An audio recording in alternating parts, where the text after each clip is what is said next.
Next week in homes, places of worship, and campuses all around the nation, hundreds of thousands of Americans will gather in an effort to take back this nation.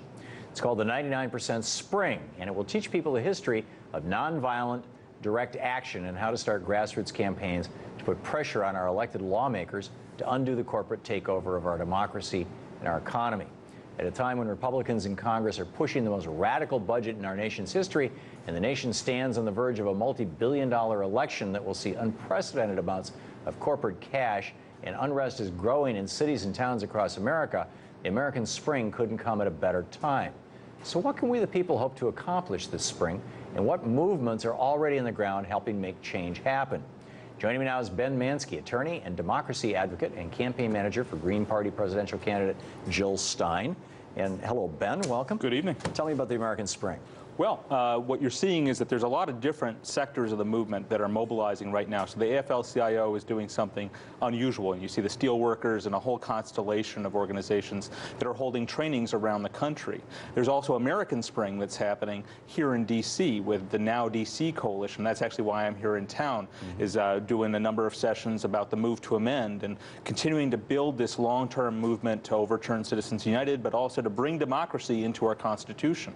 And you're seeing that movement is moving forward. In fact, in my home state of Wisconsin, just last night, West Allis, Wisconsin, which went 55% for Scott Walker in 2010, voted 70% for our constitutional amendment resolution. And that constitutional amendment resolution is? It makes clear that corporations don't have constitutional rights, that we the people may regulate them. And it also makes clear that money is not speech. It's property. Yeah, it's property. and the reality is what the organized capital has been doing is they've been driving class rule into the Constitution. They've been saying that if you have $1 million, you're 10,000 times the person. Right. Of somebody who has only $10,000. Right, and not a good thing. The D.C. coalition here. Tell us about that and how it came into being. Well, my understanding is this is a pickup from what you saw this past fall with Freedom Plaza, with the Freedom Plaza mobilization here in Washington, with the Occupy movement. I mean, all across the country, you're seeing every sector of what I think of as a larger democracy movement rising up. Right. And it's an early spring in many parts of the country. Everybody's been experiencing the warm weather, so the mobilization is picking up. Certainly in my home state of Wisconsin, with the recall certified, you're seeing that happen, and so that's basically the inspiration here in D.C. To what extent do you think that the Occupy movement, the 99% movement, the American Spring movement, all of these different, many different names, but it's kind of like a lot of thousand flowers bloom. Right. In fact, arguably, even Obama went to Egypt and he said, standing right next to Mubarak, tear down this dictator, right. And they did. I mean, to what extent do you think that movement could be animating a high level of voter involvement that might flip the White House, keep the White House in Democratic hands, the Senate in Democratic hands, maybe even bring the House back, a large backlash to the 2010 election? Or on the other hand, are you concerned that it might be used by the right as a polarizing tool, like the way they did back in the 60s? Well, I'm not concerned about that at all. I think that we have a majoritarian progressive movement right now, and that's a very positive thing. We have to stay in that vein. What I am most concerned about is actually that the Democratic Party doesn't seem to have learned from its mistakes that led into 2010.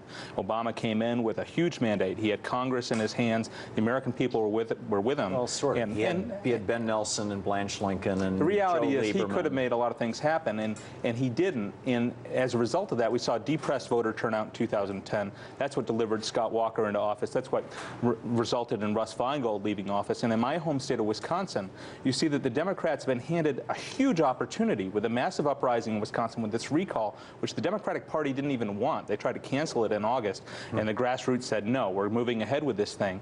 And yet they appear to be on the verge of nominating candidates that the grassroots don't support or very unhappy with. So what I'm most concerned about is that without having independent power, without having an independent voice going into this election, like the Green Party's Jill Stein, like independent candidates running for office. Like movement politics. Yeah, movement politics at the ballot box, then we will end up being at the mercy of Democratic Party operators and a political party that is essentially bankrolled by Wall Street as well. And yet, Lyndon Johnson didn't run as a civil rights president.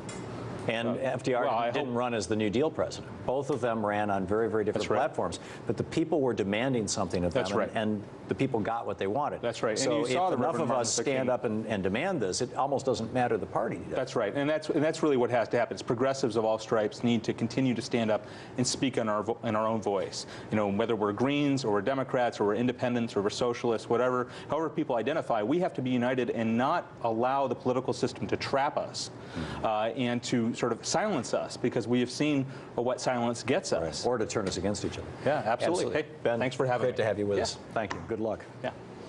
Get involved this season to take back your country.